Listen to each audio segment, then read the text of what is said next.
Hello guys, நான் Bhuvanesh. Actually இன்னைக்கு நம்ம என்ன வீடியோ பார்க்க போகிறோம் அப்படின்னா 6 tips you are mentally stronger. நீங்கள் மென்டலாக ஸ்ட்ராங்காக இருக்கிறதுக்கு என்னென்ன டிப்ஸ்லாம் ஃபாலோ பண்ணணும், எப்படி அதை ஃபாலோ பண்ணால் நீங்கள் மென்டலி நல்லா ஸ்ட்ராங்காக இருக்கலாம் அப்படின்ற டிப்ஸ் பற்றி தான் நம்ம இந்த வீடியோவில் கம்ப்ளீட்டாக பார்க்க போகிறோம். ஸோ இந்த வீடியோ உங்களுக்கு ரொம்பவே யூஸ்ஃபுல்லாக இருக்கும்னு நினைக்கிறேன். ஸோ இந்த வீடியோவை கடைசி வரைக்கும் பாருங்கள். நம்ம வீடியோ புதுசாக பார்க்குறீங்க அப்படின்னா சப்ஸ்கிரைப் பண்ணாதவங்க சப்ஸ்கிரைப் பண்ணிக்கோங்க. நம்ம யூஸ்ஃபுல்லான கண்டென்ட் வீக்லி போஸ்ட் பண்ணிட்டுருக்கோம். ஸோ நம்ம சேனல் உங்களுக்கு ரொம்பவே யூஸ்ஃபுல்லாக இருக்கும். இன்டர்வியூ போகிறவங்க, பர்சனல் டெவலப்மெண்ட் யூஸ்ஃபுல்னு நினைக்கிறவங்க எல்லாருக்குமே நம்ம சேனல் ரொம்பவே யூஸ்ஃபுல்லாக இருக்கும். சப்ஸ்கிரைப் பண்ணாதவங்க சப்ஸ்கிரைப் பண்ணிக்கோங்க. நம்ம வீடியோக்குள்ளே போகலாம். ஃபஸ்ட்டு டிப்ஸு என்னன்னு பார்த்துக்கிட்டிங்கன்னா, நீங்கள் மென்டலி ஸ்ட்ராங்காக இருக்கிறதுக்கு don't waste time feeling sorry for your self. நீங்கள் உங்களுக்குள்ளேயே சாரி கேட்டுக்கிறதுக்கு டைம் வேஸ்ட் பண்ணிக்காதீங்க. முடிஞ்சு போச்சு. இப்போ நீங்கள் யார் மேலே ஜெலஸாக இருக்கலாம், நீங்கள் ஒரு நீங்கள் ஒரு விஷயத்தில் தப்பு பண்ணியிருக்கலாம், அந்த விஷயம் மற்றவங்க மேலே வந்துட்டு அஃபெக்ட் ஆகிருக்கலாம், அவங்க லைஃப்பை ரூயின் பண்ணியிருக்கலாம், ஒருத்தவங்களுக்கு மேலே நீங்கள் ஆக்சிடென்ட் பண்ணியிருக்கலாம், நிறைய திங்ஸ் நீங்கள் பண்ணியிருக்கலாம். அதுக்காக ஒரு டைம் சாரி கேட்டிங்கன்னா தட்ஸ் ஓகே. அதை நம்ம இனிமேல் திருப்பி பண்ண மாட்டோம், அதை எப்படி ரெக்டிஃபை பண்ணலாம் அப்படின்றதெல்லாம் உங்கள் ஃபோக்கஸ் இருக்கணும் இல்லையா. அதுக்காக சாரி சொல்லி அதை நினச்சி ஃபீல் பண்ணி நோ யூஸ். அடுத்து என்ன பண்ணலாம், அதை எப்படி ரெக்டிஃபை பண்ணலாம், அந்த ப்ராப்ளம் எப்படி சால்வ் பண்ணலாம் அப்படின்றது தான் உங்களோட ஃபுல் ஃபோக்கஸுமே இருக்கணும். ஸோ அதுக்காக உங்களோட டைம் வேஸ்ட் பண்ணாதீங்க. உங்களுக்குள்ளே நீங்கள் சாரி கேட்குறதுக்கோ இல்லை தேவையில்லாத இன்னொரு பர்சன்ட்டை நீங்கள் சாரி சொல்கிறதுக்கு டைம் வேஸ்ட் பண்ணாதீங்க. ஒரு சாரி சொல்லிட்டு ஓகே, அவங்கக்கிட்ட கெஞ்சிக்கிட்டு பெக் பண்ணிக்கிட்டு அப்படி இருக்கணுன்ற அவசியம் கிடையாது. ஈவன் உங்கள்கிட்டையும் தான். ஸோ அதனால் சாரி கேட்குற டைமை குறைச்சிக்கோங்க. உங்களுக்கு சாரி கேட்குற டைம் ரொம்பவே குறைச்சிக்கோங்க. செகண்ட் டிப்ஸ் என்னென்னு பார்த்தீங்கன்னா, டோன்ட் டிவெல் ஆன் தி பாஸ்ட்டில் வாழ்கிறத குறைச்சிக்கோங்க. எல்லாத்துக்குமே இந்த திங்ஸ் இருக்கிறது தான். எல்லாருமே பாஸ்ட்டில் வாழ்வோம். ரிலேஷன்ஷிப் பிரேக்கப், நமக்கு ரொம்ப பிடிச்ச ஃபேமிலி பர்சன்ஸ் யாராவது இறந்துருக்கலாம், டியூ டு கோவிடாக இருக்கலாம், வேறு ஏதாவது இஷ்யூஸாக இருக்கலாம், நிறைய வேரியஸ் ரீசன்ஸ் இருக்குது. என்ன வேணால் நடந்திருக்கலாம் உங்கள் லைஃப்பில். பாஸ்ட்டில் வாழ்கிறத விட்டுருங்க. ரொம்ப இம்பார்ட்டண்டான பர்சன் தான், ரொம்ப முக்கியம்தான் நினச்சிருப்போம், நிறைய ஸ்ட்ரகிள் பண்ணியிருப்போம். அதை விட்டு வெளியே வரத்துக்கு எல்லாமே இருக்கத்தான் செய்யும்.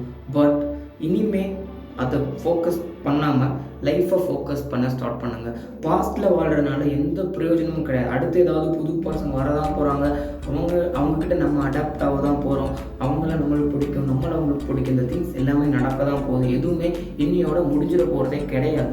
ஸோ அதனால் பாஸ்ட்டில் நினச்சி ஃபீல் பண்ணிவிட்டு பாஸ்ட் வேர்ல்டுலேயே வாழ்கிறத விட்டுட்டு ப்ரெசன்ட் வேர்ல்டுக்கு வாங்க. ஃப்யூச்சரில் என்ன பண்ணலாம் அப்படின்றத டிசைட் பண்ணுங்கள். தேர்டு டிப்ஸ் என்னன்னு பார்த்துக்கிட்டிங்கன்னா, be comfortable saying I don't know. எனக்கு தெரியாதுன்னு சொல்ல பழகிக்கங்க. அந்த ஸ்கில்லை வளர்த்துக்கங்க. எல்லாமே எனக்கு தெரியும், எனக்கு தெரியாது எதுவுமே கிடையாது, வேர்ல்டு எல்லாமே எனக்கு தெரியும், எது சொன்னாலும் நான் இன்னும் அப்படின்னு சொல்கிறத விட்டுட்டு எனக்கு இது தெரியாது, சொல்லிக் கொடுங்க, நான் கற்றுக்கிறேன் அப்படின்ற லேர்னிங் மைண்ட் செட்டுக்கு வாங்க. ஸோ எல்லாமே நம்மளால் லேர்ன் பண்ணிக்க முடியாது, எல்லாமே நமக்கு தெரியும் நினைக்கிறதும் முட்டாள்தனம் தான். ஸோ அதனால் எனக்கு இது தெரியாது, நான் இதை லேர்ன் பண்ணிக்க ட்ரை பண்ணுறேன், எனக்கு இதை சொல்லிக் கொடுங்க. மேபி நம்ம பிக்கர் பொசிஷனில் இருக்கலாம், நம்ம ஒரு டீம் லீடில் இருக்கலாம், இல்லை நம்ம அந்த கம்பெனியில் நல்ல பொசிஷனில் இருக்கலாம், இல்லை நம்ம ஒரு பிஸ்னஸ் மேனாகவே இருக்கலாம். பட் நமக்கு கீழே இருக்க பீப்புளோ இல்லை நம்ம கூட இருக்க பீப்புளோ ஏதாவது சொல்லித்தராங்க, நமக்கு தெரியாத விஷயம் சொல்லித்தராங்க அப்படின்னா ஐ டோன்ட் நோ, எனக்கு இது நீங்கள் சொல்லிக் கொடுங்க அப்படின்னு சொல்லி ஹம்பிளாக கேட்டு தெரிஞ்சுக்கிறது ரொம்ப நல்ல ஸ்கில். அது உங்களோட மைண்ட் செட்டையுமே சேஞ்ச் பண்ணும். ஸ்ட்ராங் ஆகிறது. எனக்கு எல்லாம் தெரியும் அப்படின்னு இருக்கிறத விட எனக்கு எதுவும் தெரியாது, நீங்கள் சொல்லிக் கொடுங்க அப்படின்னு இருக்கிற ஸ்ட்ராங்கான மைண்ட் செட்டை உங்களுக்கு கண்டிப்பாக கொண்டு வரும். ஃபோர்த் பாயிண்ட் என்னென்னு பார்த்தீங்கன்னா, அது ரொம்பவே முக்கியமான விஷயம். Don't let others influence your emotions. So உங்களோட எமோஷனை நீங்கள் தான் ரூல் பண்ணணும், வேறு யாருமே ரூல் பண்ண விட்டுறாதீங்க. எமோஷன் இந்த சென்ஸ் ஹாப்பினஸ்ஸாக இருக்கலாம், சேடாக இருக்கலாம், வாட் எவர் இட் இஸ், என்ன எமோஷனாக வேணால் இருக்கலாம், உங்களோட லைஃப்பில் ஃபீலிங்ஸ் வேணா இருக்கலாம்.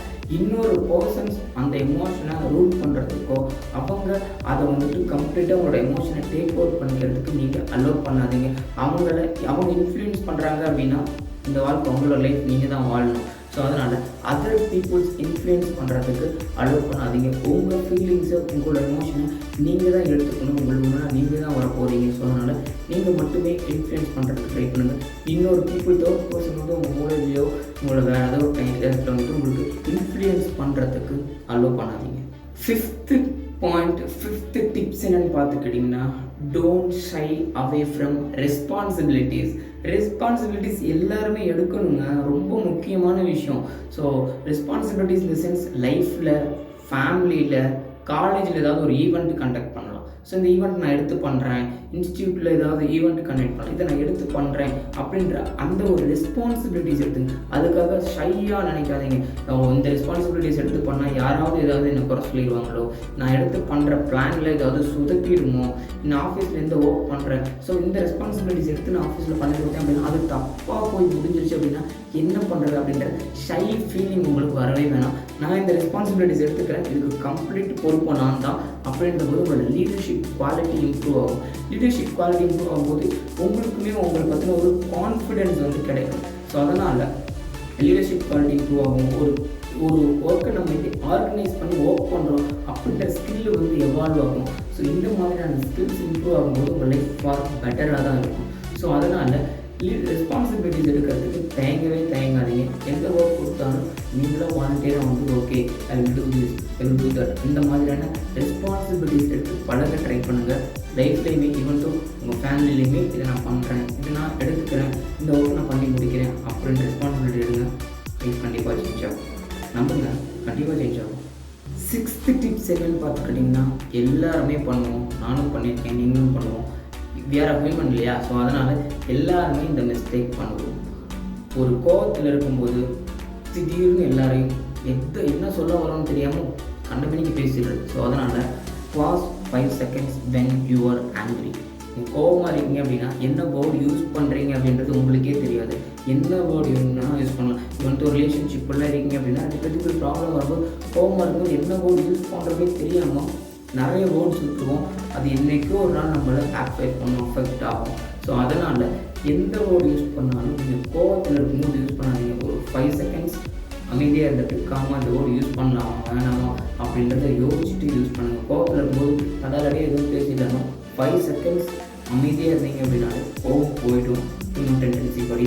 அதுக்கப்புறம் நீங்கள் சொல்ல வர்றதை என்ன பாயிண்ட், என்ன மிஸ்டேக் 2 பேர் உட்காந்து டிஸ்கஸ் பண்ணுறீங்க, அந்த பர்சன் கூட டிஸ்கஸ் பண்ணுறீங்க அப்படின்னா அது கம்ப்ளீட்டாக போயிடும். இது பிஸ்னஸில், ரிலேஷன்ஷிப்பில், ஃப்ரெண்ட்ஷிப்பில் எல்லா இடத்துலையுமே இது இருக்கக்கூடியது. கோவம் வருது அப்படின்னா 5 seconds மட்டும் இல்லை 10 seconds மட்டும் அமைதியாக இருந்துட்டு எதுவுமே பேசாமல் விட்டீங்க அப்படின்னாலே உங்களுக்கே ஒரு வே கிடைக்கும். அந்த வேலை நீங்கள் பேசி அந்த ப்ராப்ளம்க்கான சொல்யூஷனை 2 பேர் உட்காந்து பேசி சால்வ் பண்ணிடலாம். ஓகே காய்ஸ், இந்த டிப்ஸை யூஸ் பண்ணி உங்களோட மென்டல் பவரை ஸ்ட்ராங் பண்ணிக்கோங்க. இந்த 6 டிப்ஸுமே உங்களுக்கு ரொம்பவே யூஸ்ஃபுல்லாக இருக்கும்னு நினைக்கிறேன். நம்ம வீடியோ லாஸ்ட் வரைக்கும் பார்த்ததுக்கு தேங்க்யூ. நான் என்னோட சோஷியல் மீடியா லிங்க்ஸ் எல்லாமே டிஸ்கிரிப்ஷனில் ப்ரொவைட் பண்ணியிருக்கேன். கண்டிப்பாக ஃபாலோ பண்ணிக்கோங்க. நம்ம சேனலை சப்ஸ்கிரைப் பண்ணாதவங்க சப்ஸ்கிரைப் பண்ணிக்கோங்க. Do what you love guys. Bye. Take care.